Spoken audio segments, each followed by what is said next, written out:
आजको शेयर बजारमा बिमा र जलविद्युतमा चमक आउँदा अरू शेयरहरूमा के भयो भन्ने विषयमा भिडियो बनाएका छौं। भिडियोलाई अन्त्यसम्म हेर्नुहोला।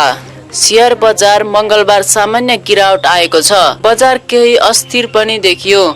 सूचक नेप्से छिनछिनमै तलमाथि गर्ने क्रम जारी रह्यो। सूचक कुनै बेला बढेर हरियो हुने फेरि एकैछिनमा घटेर रातो हुने प्रवृत्ति पनि देखियो। सूचक अस्थिर देखिँदा पनि खरिद बिक्री रकममा उत्साह जारी थियो। अघिल्लो दिनभन्दा नेप्से घटे पनि 11 अर्ब 13 करोड रुपियाँ बढीको शेयर खरिद बिक्री भएको छ। यसलाई निकै आकर्षक कारोबार रकम मान्नुपर्छ। बिमा तथा हाइड्रो पावर समूहमा विशेष तेजी आएको छ। बिमा तथा निर्जीवन दुवै समूहमा सुधार देखिएको छ।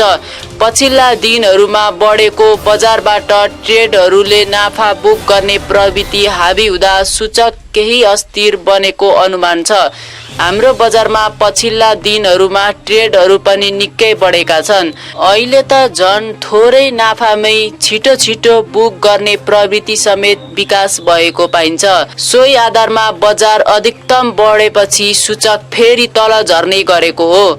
कतिपय विश्लेषक र ट्रेडहरू भने केही बढेपछि बजार करेक्सन हुन जरुरी हुने बताउँछन्। करेक्सन हुँदै अघि बढेको बजार दिगो भरपर्दो र बलियो हुने उनीहरूको भनाइरहेको छ। शेयर बजारको गुण भनेको पनि निरन्तर एउटै बाटोमा नहिँड्ने नै हो। बजार तलमाथि गर्दै अघि बढ्ने गर्दछ।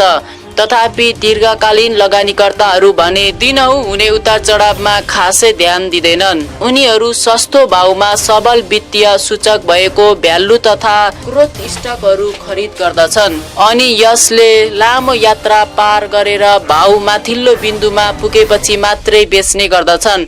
लामो समय होल्ड गर्दा लाभांश, हक प्रत लगायतका औजारहरूबाट लाभ लिन सकिन्छ।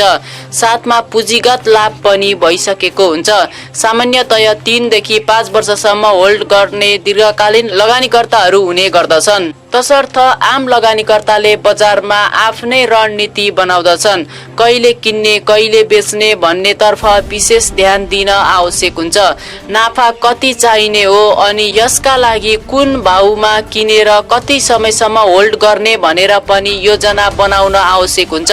पछिल्ला दिनहरूमा औसतमा हाम्रो बजार बुलिश ट्रेन्डमा रहेको छ। वित्तीय प्रणालीमा रहेको आर्थिक तरलता, सस्तो ब्याज दरले पनि बजारको औसत गति माथितिर जान सहयोग गरेको छ। यस्तै कोभिडका कारण जारी निषेधाज्ञाले लगानीका अन्य क्षेत्र संकुचित भएका छन्। यसले पनि सर्वसाधारणको आकर्षण शेयर बजारतिरै रहेको छ। यस्तै अनलाइन प्रणालीको विकासले देश विदेशमा रहेका लगानीकर्तालाई कारोबार गर्न निकै सहज भएको छ।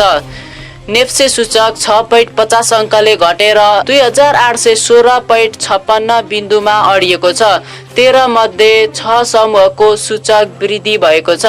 219 कम्पनीको 2 करोड 34 लाख 65,000 किता भन्दा बढी शेयर कारोबार भएको छ र 4 कम्पनीको शेयर भाउ सर्किट लाग्ने तहमा वृद्धि भएको छ। खरिद बिक्री रकममा Arun Kabeli, Asian life insurance तथा HIDCL क्रमशः पहिलो, दोस्रो र तेस्रो स्थानमा रहेका छन्। भिडियोलाई अन्त्यसम्म हेरिदिनुभयो धेरै धेरै धन्यवाद।